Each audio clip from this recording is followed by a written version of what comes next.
RealAgriculture.com's presentation of Unlocking Innovation, a national call to action, is brought to you by BioEnterprise Canada.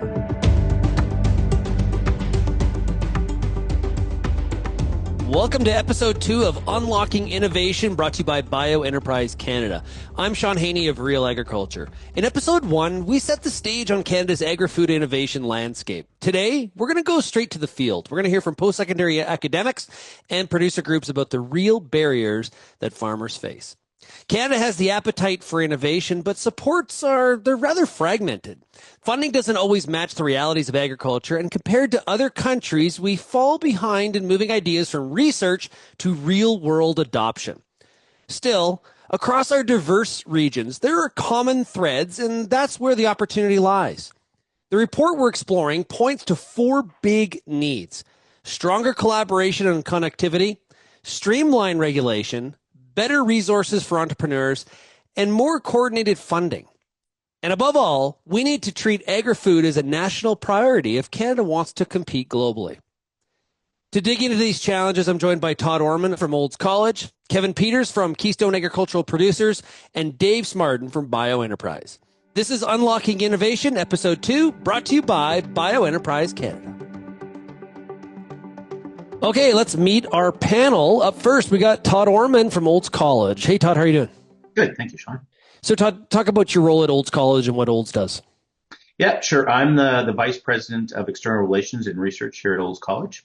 So I manage the teams that kind of reach out to various stakeholders, partners, donors, industry stakeholders. And then I manage the research teams, and I also have the farm. So I get to wear my farmer hat once again. And I have it's just not my tax return, Shaun, that says I'm a farmer now. Yeah, there you go. I like it. You can only get to talk about it and facilitate some of the education, but also live it as well. I like that. Also joining us just outside of Steinbeck, Manitoba, it is Kevin Peters. Kevin, how are we doing?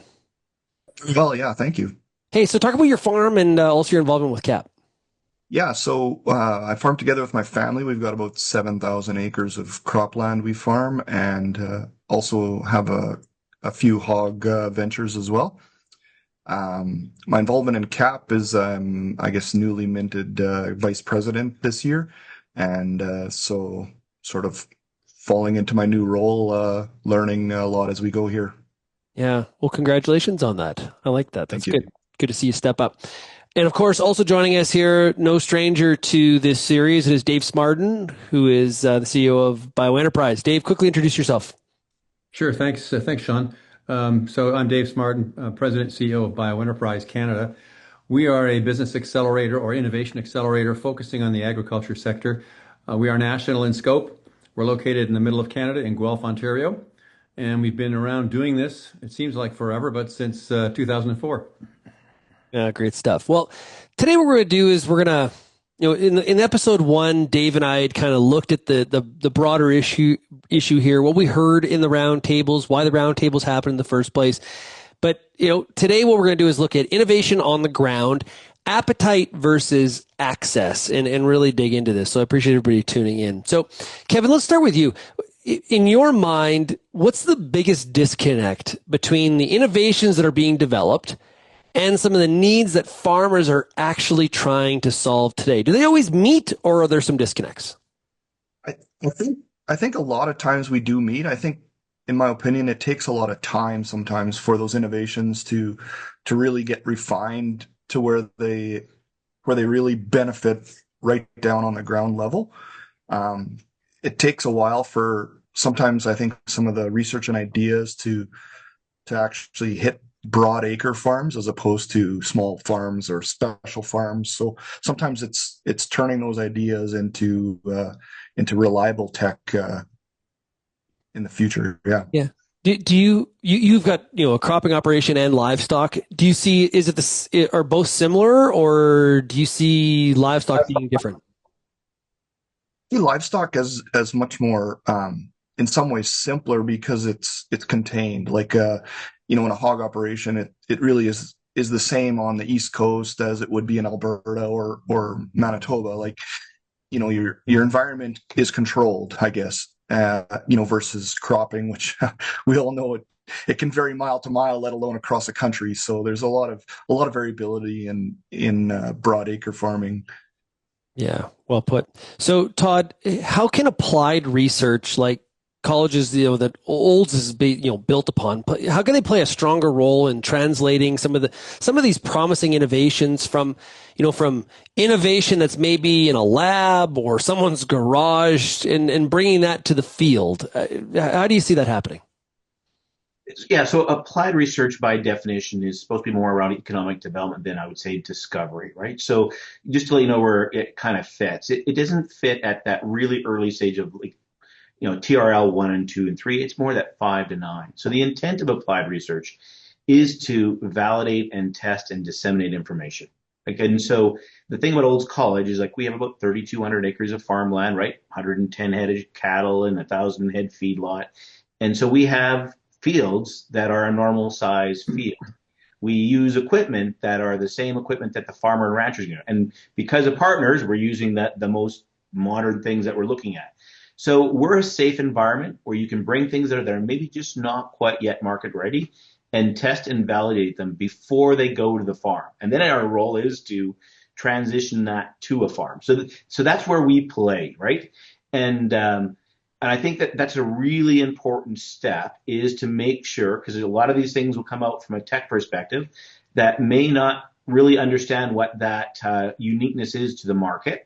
As Kevin indicated, there's lots of variability in some of those broad acres.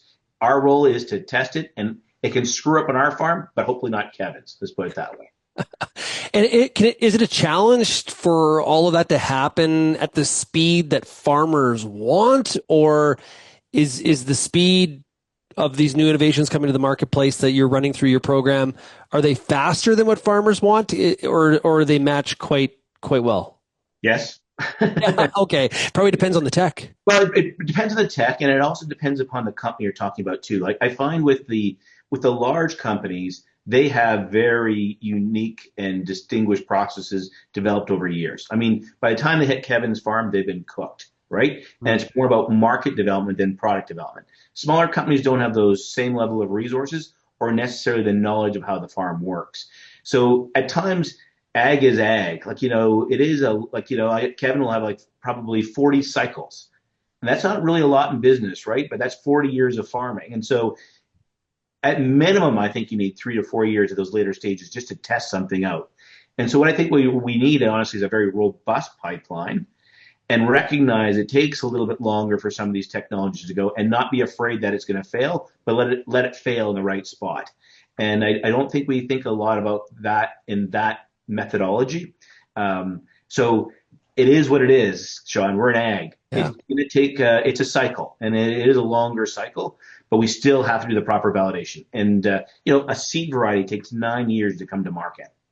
An active ingredient in chemistry can be 10 to 15 years in the making. So it is longer cycles, but we just need a robust enough pipeline that we're continually bringing things in so the farmer doesn't see that they're left hanging. Let's put it that way. Yeah, Dave, during the roundtables, we talked a lot about that pipeline and trying to make sure it's full to capacity as much as possible at the different stages, because this isn't just like startup to commercialization. There's a continuum here. What are some of the things that we heard from the roundtables that we can do in Canada to really, I guess, speed up that handoff to the farmer and increase some of the adoption? Oh, Dave, you're muted. Sorry, it's a big conundrum, but the first issue is that we have a disconnect across the country. So, do the people in British Columbia necessarily know about what's available in Quebec or in Ontario and so on? Todd's talking about Olds College. How many Olds Colleges are there that can do what Olds College does across the country? And the answer is, I know of one. Right, it's Olds College. So the idea of having an entrepreneur or someone with a really interesting innovation come into that ecosystem and start to get help, but they need help all along the way. As Todd and Kevin have both highlighted, it takes a long time for these innovations to get to the marketplace and get fully tested, and be the risk be mitigated, properly mitigated. So that usually involves multiple organizations working with these companies, and the handoff is not there. So that's issue number one is, if I'm in New Brunswick or in British Columbia, how do I get to Olds College and know that Olds College can help me out? How do I get to the farmers that Kevin represents there and say, I need 4 farmers that I can work with to help with this innovation? Those are the connections that are not there, and those are the easiest things to solve right now. Yeah. Is to put those connections in place. Well, and Kevin, I'm just assuming here, based on, your farm and how dynamic it is and all the different stuff, your guys' reputation, you got a lot of tech coming your way. People, somebody trying to get you to adopt something on the farm. It's got to create some skepticism, like, hey, is this actually proven? Where else is this implemented? I can only imagine some of the stuff that crosses your desk.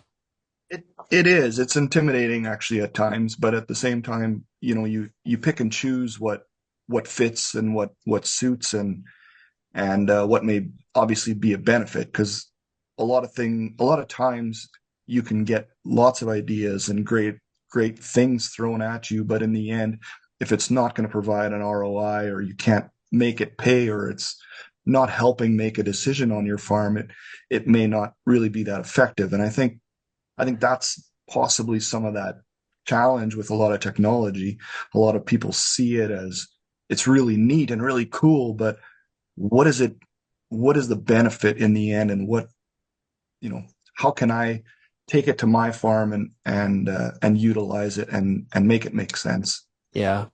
How does it impact the ROI? Whether that's allows me to generate more revenue, or frees up more time that leads to being able to work on more revenue generating opportunities, whatever that is, it gets back to that ROI component, right?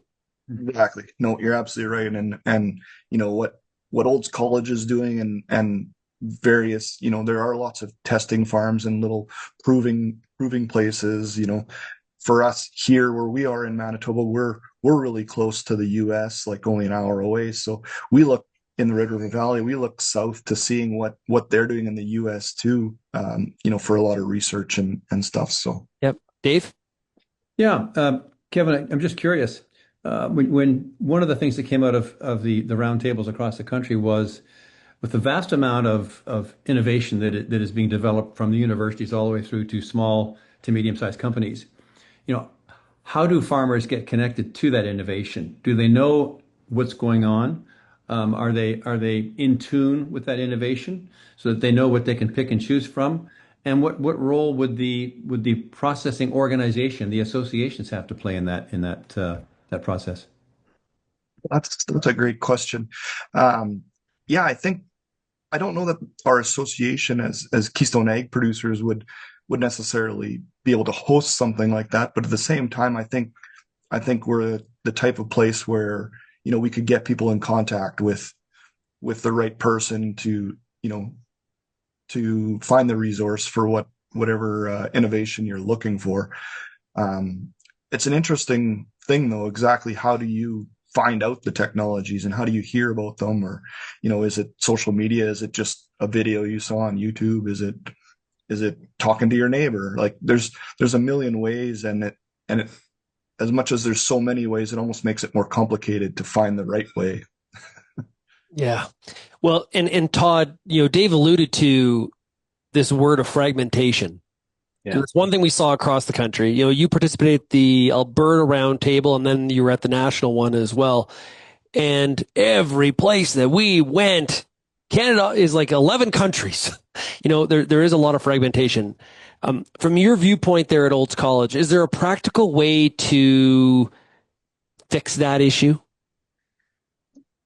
I don't know if there's a practical, but you're right. I think I Googled it because some other people are talking about, I think there's like 300 grower associations, right? Farm associations in Canada. And you think about that, we're now like on the farm is about 1.4 to 1.7% of the population. They say, 196,000 farms, but, I think if you look at Kevin's farm, there's probably maybe 20,000. So even though we have less and less farms, we still have a methodology from a grower representative perspective that's very fragmented, right? I went to Ireland here a couple of years ago, and they've got one. right? And so I do think some of that does fragment the grower's voice sometimes because we have so many those pieces. And then I look at that even from a testing perspective, because Kevin is right. Like, you got groups like Emily and Manitoba that are first-rate, organizations, right? And then there's U of C or U of S, sorry, is a really good organization as well from a testing. So is Lakeland, so is Lethbridge. But everything is a unique project to that entity. So there isn't anything that, could look at a more macro approach. So in the Brazil, I mean, you have Embrapa, right? And in the England, you have Agritech Group, which is a more consistent process. Because I do think all the pieces are here in Canada, but they are exceptionally fragmented. And I don't, and to me, we do have to think a little bit harder how we move away from projects to more significant strategic initiatives that go beyond a province, but probably go across the country or at least the prairies, and then think about how you fund and support those in a consistent and similar way. Because, we like Emily is easy to work with, but we don't really have funding that we can just do both. And we're a college and they're not. So it's not like you got funding pieces that work that way. We do lots of work with ARDAR, but ARDAR is an Alberta organization, right? So like we need some of those more national, and it's more about process and it's not about the resources. It's more about the processes and the fact that we are right now exceptionally fragmented, not just by the provinces, but by organizations as well. Yeah, that makes a lot of sense. Kevin, one of the recommendations was to have a national farmer innovation network.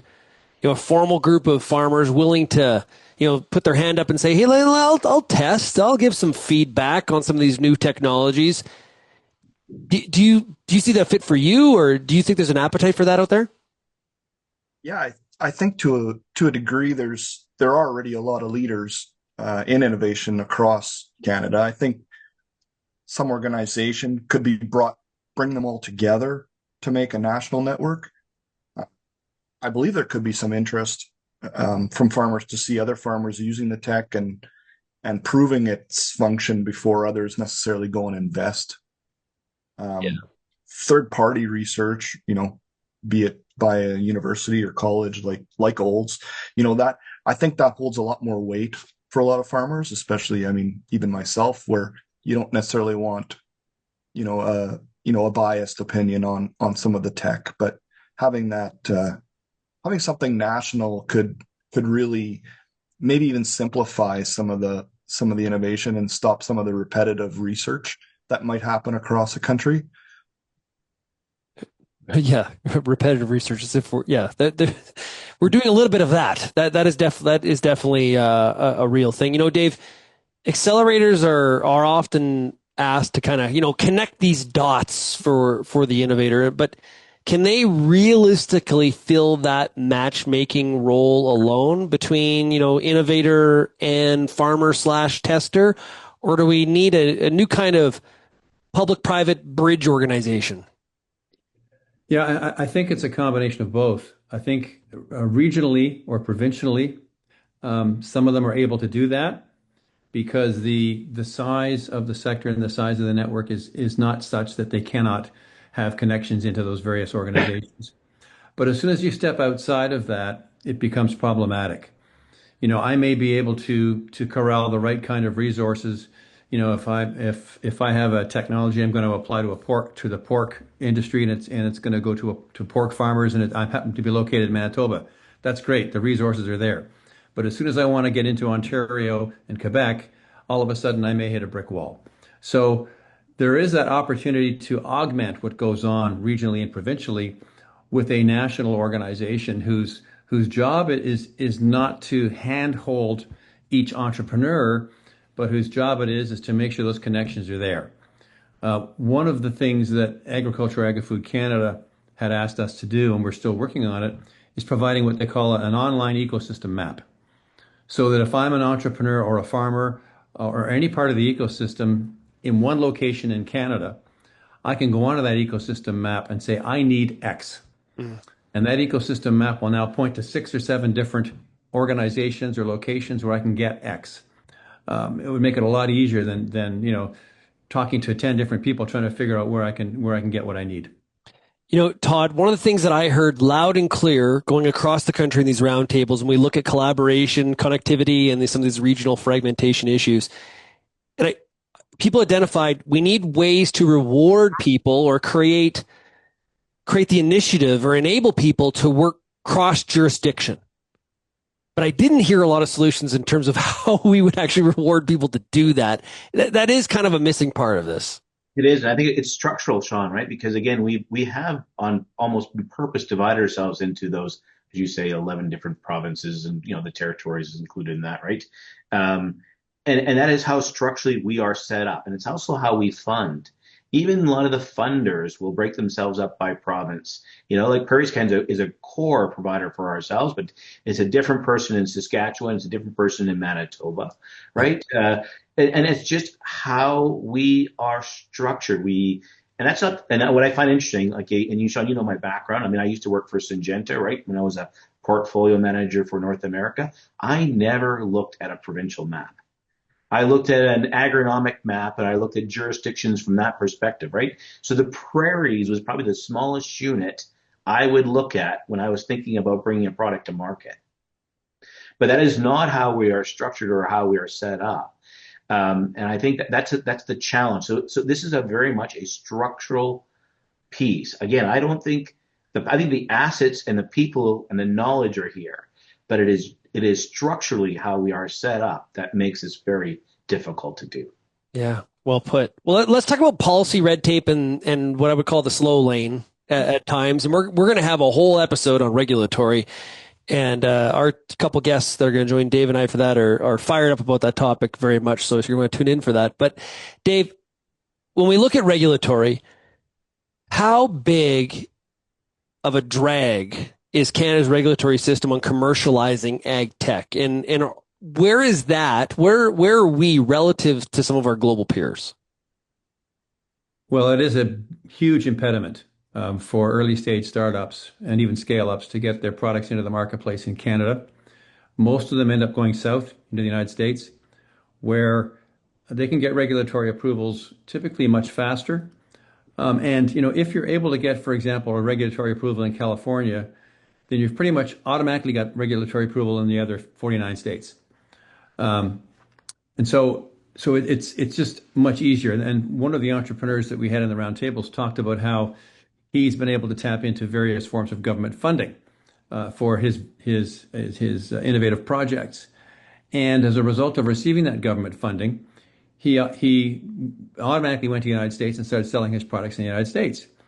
And so the argument is that the Canadian government is paying him to sell his products in the United States, which is not what it's meant to be. So one of the things that we would love to see is that the regulatory entities in Canada become part of the commercialization process rather than being out on the outside, raising issues as to why they can't do certain things.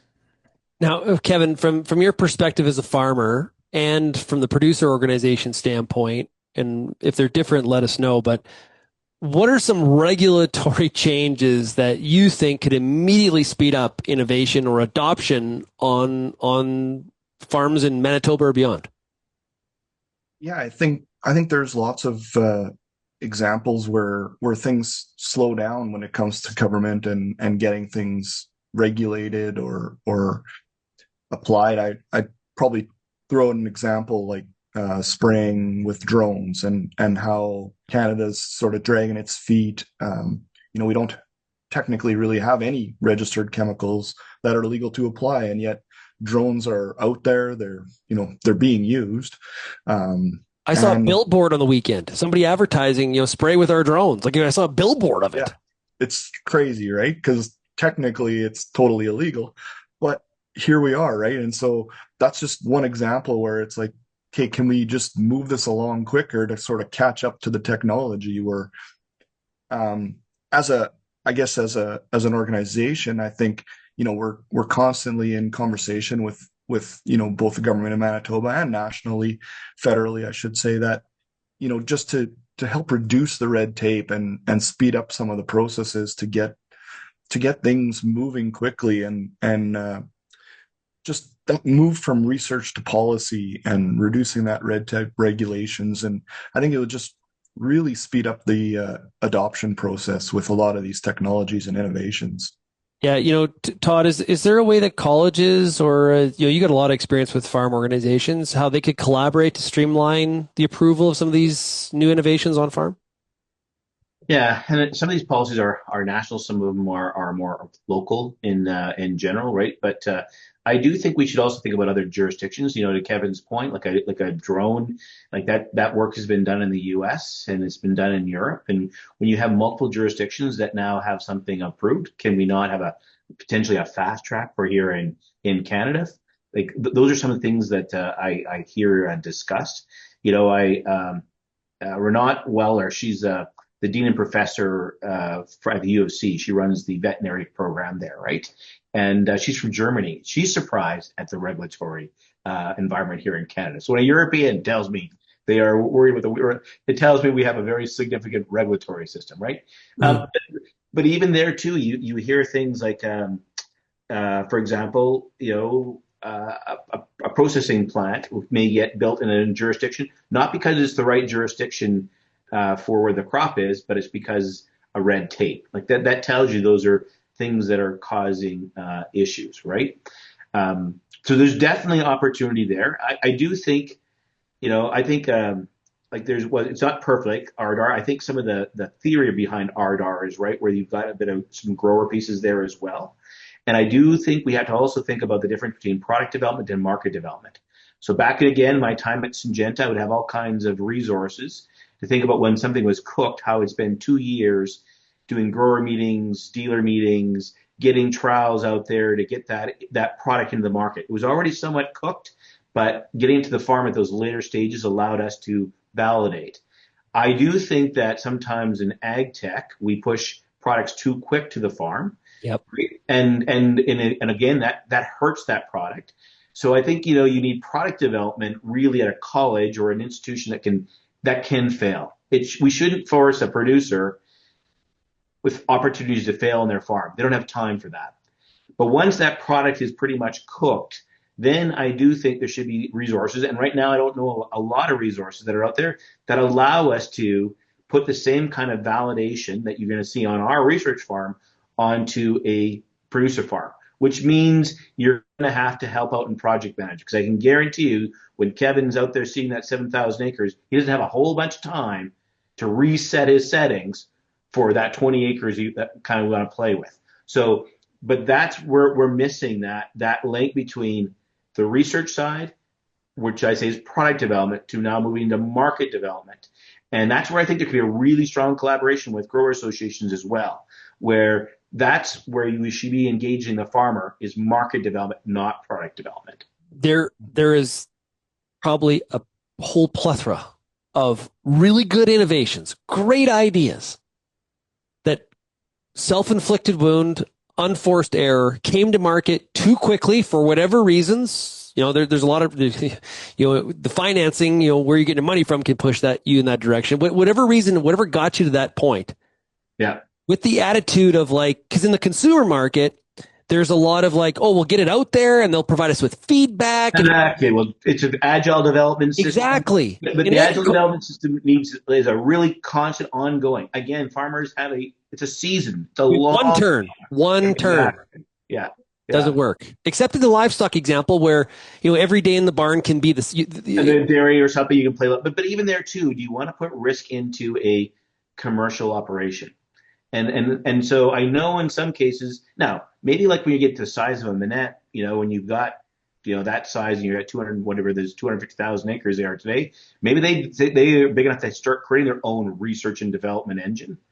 But that right now is a unique entity, right? And maybe farmers will get big enough, Shaun, that they will start getting to that point. And again, my experience at Farmers Edge, we ran into some organizations like that in Brazil and in Eastern Europe that are really that size and scale. But today, that's not the norm. Yeah. And that's, again, where I do see this need for a national group that can do this across the country. Hey, Dave, hop in here. Yeah, sure. two things that come to my mind as I listen to Todd and Kevin. The regulatory issue has two sides to it, in my view. Side number one is the companies that are trying to help these innovations get to marketplace, for the most part, do not have the regulatory expertise. So they walk around it. They try not to get too involved in the regulatory side. And on the other side, you have the regulatory agencies, which are typically passive. And Todd was talking about Europe and how if you're trying to bring something to market in Europe, the regulatory agency is part of your team. They are facilitating what needs to take place rather than sitting back and reacting and being passive. And so if we solve two problems in the next little while by saying we need to put more regulatory expertise into the ecosystem so that you can help these companies and help the farmers. And number two, we need to get the regulatory agencies engaged, make them part of the process. There's an old saying that you're either part of the problem or you're part of the solution. And we need to make them part of the solution. So, Dave, one of the challenges there, though, is so you're burning through cash, right? You've got it, and Todd, you've worked in this world where like you're in a cash burn, and what happens is to say like, okay, you need to hire a regulatory consultant to help you get through some of the hurdles you may need to get through in some of those hoops in a year or 2 years. That can be difficult too, because you're like, oh man, we'll worry about that when we get there. We got to hit some of our revenue. So all your focus becomes on things to get you as a startup to get you through tomorrow, as opposed to something you may need 3 years out. So it can be a real challenge. Yeah, and I'm aware of at least one software system which is known as a regulatory navigator. So, that sounds like fun.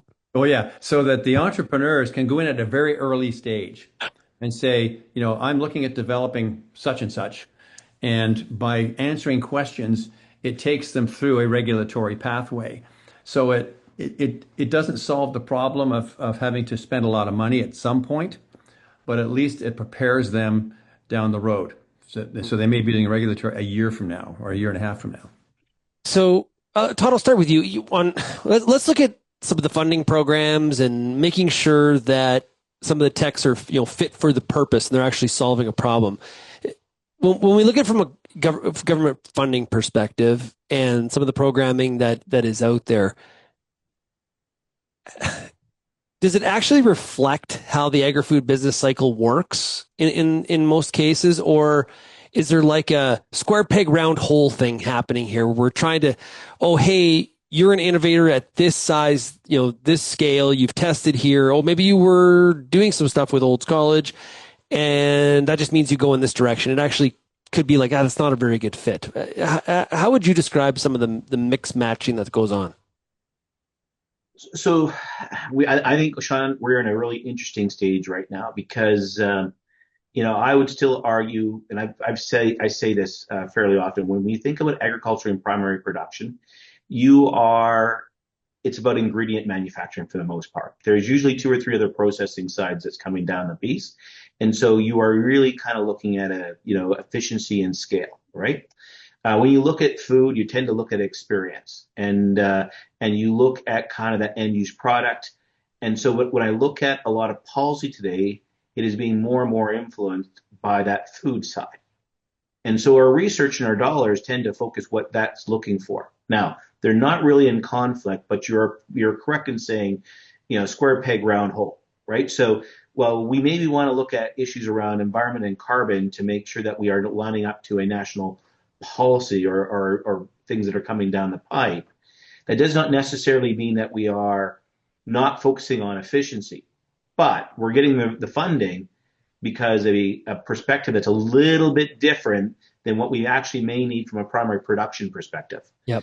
And so, that's a bit of a challenge too. And then to add on to that, it is very project specific. And again, just because of the nature of our ecosystem, and our funders are funders, not necessarily strategic. They're not strategic in nature, i.e. strategically we need to focus in on a new hybrid. Strategically, we need to focus in on making sure our genetic pool does not shrink in hogs or chickens, right? We don't go down that path. We instead, enable a lot of projects all over the place. And what it means is a lot of little things and no one big thing because it's not coordinated. But that's the nature of funding today. It's very project oriented, not program specific. And so again, sometimes I think we're missing those big national things that we need to, and we need to fund a program, which means multi-year.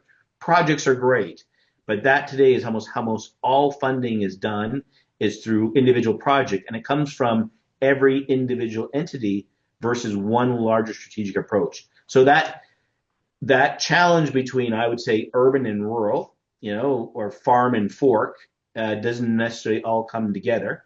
And then the fact that we are very disparate in terms of where our funding requests come from mean that we're not really strategic. Like Shaun, again, I'm going off a little bit out here, but I don't know if we could create a canola today in Canada. Whoa, really? I just don't know if Todd, that's a statement. I know, but honestly, you think you think about some of those entrepreneurial things that come through, like an air seeder or some things like that. They were really dependent upon a really cool entrepreneur or someone in Saskatchewan or someone, right? But I don't know if we have the ecosystem that would actually deliver large, significant movement because we are so fragmented and our approach is so project centered. Okay, so is that also one thing? So correct me if I'm wrong here, but I'm going to tie in something I heard a lot through the roundtables in regards to the project funding is also the fact there's a time stamp to it where it's like 5 years. Well, you're lucky. Most often 2-3 years. 3 years is probably more likely your funding timelines. That's not helpful either. Now, so let's just, and Dave, I'm going to get back to you. I just want to follow this thread for a second. What was different about when we invented canola? It happened over a period of time and some real commitment. But what was different at that time then? What allowed that to happen? What did we do then that we're not doing now? I honestly think we would have had a much more national framework for a lot of institutions and way we went. We would have had more extension services connected to the farm. We shouldn't go. That's not the solution either to go backwards either. But just to give you an example, Shaun, some of my learnings here at Olds College. Olds College at one time was part of the Department of Agriculture. When people came and became deans at Olds College, they may have gone through a track where they actually went through extension services first and worked their way up through the farm and working with the farm, and then moved into Olds College and moved into research and become a dean. Today, that infrastructure does not exist, right? So we're not that integrated system anymore. And I don't care if we're talking about Alberta, Manitoba, or Saskatchewan. Those systems just don't exist. And I don't think we can go back to that, completely back to that. But we do need to think through, again, what those processes are that connect this. It's not about throwing a whole bunch more money at individual items anymore. I do think it's more about how we create a national framework. Dave? Yeah, I couldn't agree more with Todd. And we've been struggling with the difference in focus between incremental innovation and innovation that's going to change the world, which is basically what canola did. And we know that the structure of the ecosystem, the funding of the ecosystem, is all conducive to incrementality. So if we're going to change that and be more strategic, then we need to change the funding system and we need to be more connected nationally to do that.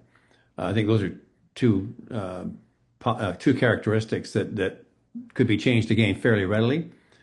But again, one of the problems that we have is in this government funding that we talk about quite a bit. The provincial funding must be spent in the province, and you then cannot spend the money on outside resources. Right. It has to be spent within the province, which is counterintuitive if the best resources are located in some other province. So having a national capability to augment that funding could help bring everybody together, so that you now have provincial government, federal government, and then other sources of capital to move a project forward. It happens, but it happens with no degree of regularity currently. Yeah. Kevin, I couldn't imagine, just using this example, think about the value that's been created on farms like yours across Western Canada and beyond our borders because of the innovation of canola. Like that's a Yeah, big statement. it's incredible actually if you think about what canola is to Canada. And I guess my thoughts sort of go along with Todd and Dave, where I'm almost curious, sort of the what came first, chicken or the egg? Was it the openness of research that brought on canola, or was it sort of we have a problem and we need to solve this, and canola was the answer? I don't know enough, actually, honestly, about my canola history to say were they looking for a solution to something, or was it something we kind of stumbled upon it, you know. Well, I do know this. I heard this a lot through the different provinces is criticism of our current peanut butter approach, where we spread money over try to keep everybody, a lot of people happy by spreading the money over a very wide swath because we don't want to pick winners. And then the other thing that came with that, Dave, is I'm going to use a phrase. I'm not encouraging people to do this, but we don't kill enough kittens. That we don't actually say, you know what? We've tried. You've tried with your business, your innovation. The tech is wrong timing. Business plan doesn't work. Can't generate the revenue. We just, you know what? That maybe move on to the next idea. What we do in the peanut butter approach is we continue to just not give them the bad news and we keep them alive. I heard professional accelerator a couple times through the provinces, Dave. Yeah. It comes back to something Todd said very early on today, and that is that we're all involved in economic development. And therefore, the mandates that we have and how we are measured is on economic development.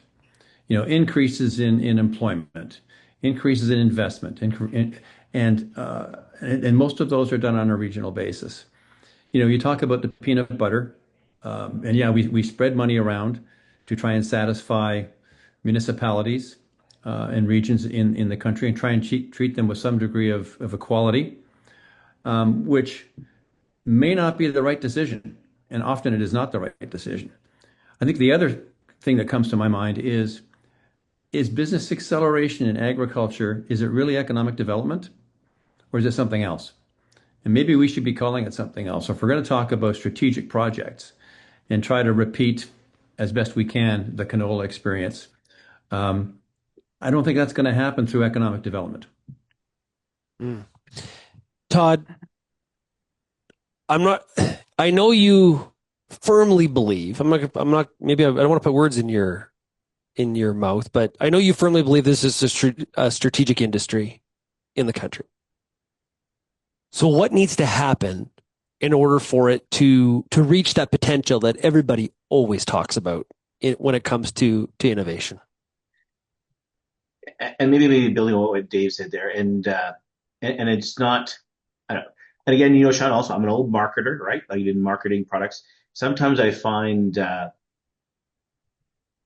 change management comes not because of the panacea or the good, but because of the bad.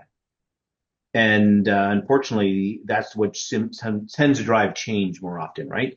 So we had that ICA conference at Food and Forum, which we were talking about here right earlier, and a couple things stood out to me in those things. So one, 98% of the people that were in that meeting and online had this food security perspective, and that global trade is important, and you're good at beef and we're good at pineapples, so let's go back and forth mentality, right?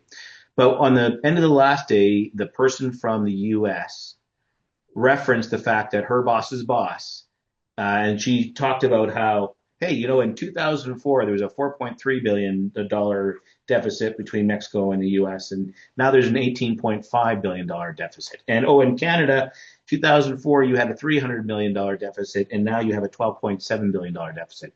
You need to right size that. It was not a cooperative message. It was not a collaborative message. And so that worries me a little bit, that some of those foundational things that we actually created food security on are breaking down today, right? And then another speaker reminded us that, hey, the French Revolution wasn't done because they didn't like the king. It was because people were hungry. That was that's what really drove that. It wasn't that the peasants didn't like the king. They were hungry. And part of me worries that we are moving into an area where food security could become a real issue. And we've been complacent because it hasn't been a real issue. And so to Dave's point, it may not be economic development. It may be food security at the end of the day that drives these changes. And then the other thing I heard this week or last week in that conference, we're also going to have to be really nervous. They're trying to ask now from 2 to 5% for defense spending. That's going to have to come from somewhere. Yep. And a lot of people are talking about that ag may be one of those areas that are going to get hit because we have to spend more money on defense. And so this issue may get even that much more harder to do in the next little while. You know, Kevin, one of the things that we've seen with some of our market research is that farmers are optimistic. You know, there is some things to be concerned about in 2025 and beyond. But one of the things that farmers are optimistic about is their ability to produce more with less, their ability to find efficiencies. One of the way you do that is through implementing innovations on the farm. This whole space, it's not something that farmers naturally think about the policies around it, but boy, the practical and the usage side of it, they're living it every single day. Yeah, it's definitely a challenge. I think we all take it to be a challenge, but it is something that we focus on, almost daily. How to do more with less. And I know I'm sure the research people in colleges and everybody else is always the same way too, how to do more with less. But it's a reality. It's a reality for everybody. And heck, like I sort of come back to what I said earlier, there has to be an ROI. There has to be something tangible to the innovation to make it worthwhile for us. But yeah. Dave, I'll give you the final call to action here. Well, I guess one of the things that has been mentioned, I think, twice in this podcast today was, should Canada have an overarching national entity that does something and helps coordinate and what have you? If you are in the life sciences, pharma, or medical space, the one organization you're going to gravitate to is the MARS organization in downtown Toronto, which stands for Medical and Related Science. And it's a wonderful, very expensive center. It's got pharmaceutical companies in it. It's got investors and so on and so forth. And they aren't there to replace what goes on locally, but they are there to help move something forward and get it into the marketplace as quickly and efficiently as possible. So my question to Todd and to Kevin is, should something like that be created in Canada? And if it was, what should it do?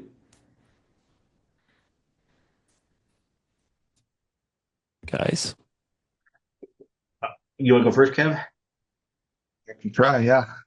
I do. I think there could be a benefit to a national organization to overlook innovations and like I said earlier, I think it could take out some of the redundancy in research and ways to get things to market.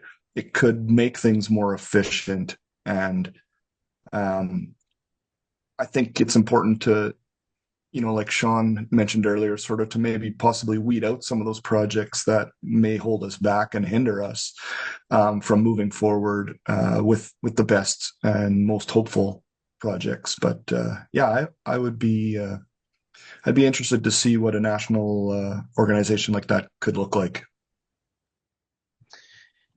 And then Bill, on that, I mean, I would see an organization that would set, like, what are those core priorities that we have to look at, across the country, fund it at a national level, but also ask for a consistent process and make that work as well. So, if we're going to measure something at Olds, well, measure it the same way at Emily and make sure that we're going to the same goal and the same end piece, right? Create that consistency so that when we measure this, we measure the same thing across, and we have those goals the same as well. So that's where I would look at is it would literally kind of tie everybody together. And it should also, Dave, in my mind, not just fund colleges, but things that can deliver the results, right? So to your point, maybe it is at an Olds college, maybe it's at a Haggerty farm in Ontario, maybe it is at University of Guelph, but they've got that ability to look at it much more broader and leverage all the resources in a consistent way, not by province or by type. Great stuff. Well, awesome discussion here today, everybody. Really appreciate the participation. And Dave, really look forward to the next episode here as we dive into these roundtables with BioEnterprise and in this national call to action. Yeah, it's going to be quite a journey. I'm looking forward to it. Hey, Kevin, thanks a lot for joining us. You're welcome. Thanks for the invite today. Yeah, and Todd, thanks so much. Yeah, thanks, guys.